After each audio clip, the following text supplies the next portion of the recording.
We are Company 8. We are Chiron Solutions, and our goal is to make a continuous blood pressure, diastolic blood pressure monitor. So let's take a look at the hardware. This was our original design.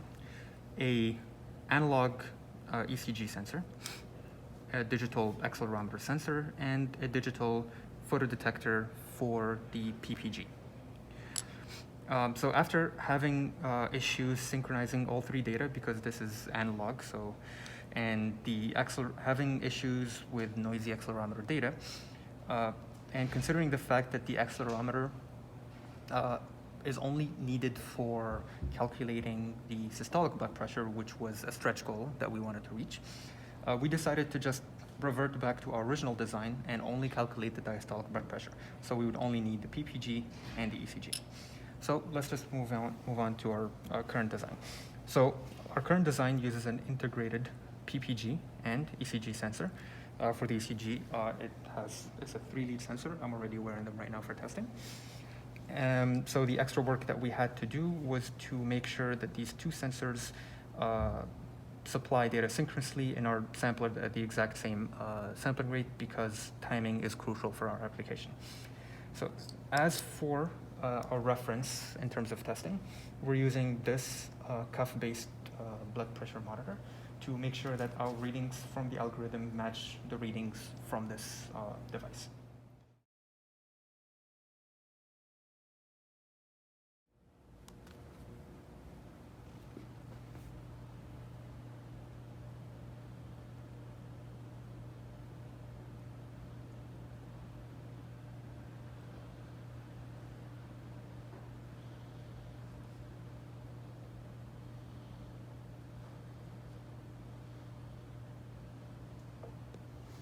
Okay, so we got a reading of 96, so let's see my actual blood pressure.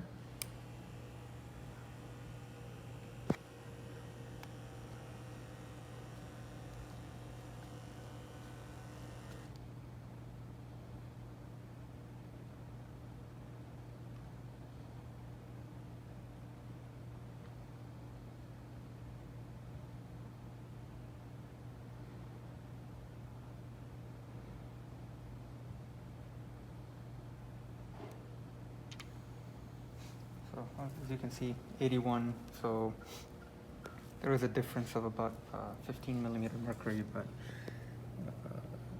it's expected because of the data isn't perfect.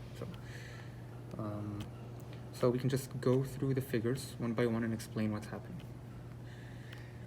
So this is the raw data that we get from the sensors. The ECG is in red, and the let's just put it down there to reduce. Yeah, and the PPG is in blue. This is after we apply the high-pass filter followed by a low-pass filter for both PPG and ECG. So for PPG, we have a low-pass filter of 20 Hertz, and that's after applying a high-pass filter of 0.3 Hertz. For the ECG, we apply a high-pass filter of 0.3 Hertz as well, and then we follow it with an ECG low-pass filter of 40 Hertz. So this is the pre-processed data. Then we apply a heuristic smoothing algorithm, and so as you can see, that the peaks are much more distinguished than the previous data. Now this is the feature detection. Right, so we detect the peaks for the ECG and the peaks for the PPG, and then the PTT is calculated as the difference between the ECG peak and the next PPG peak. Then we we solve the equation. So these are the PTT values. Then we solve the equation for the blood pressure, and we output it to the console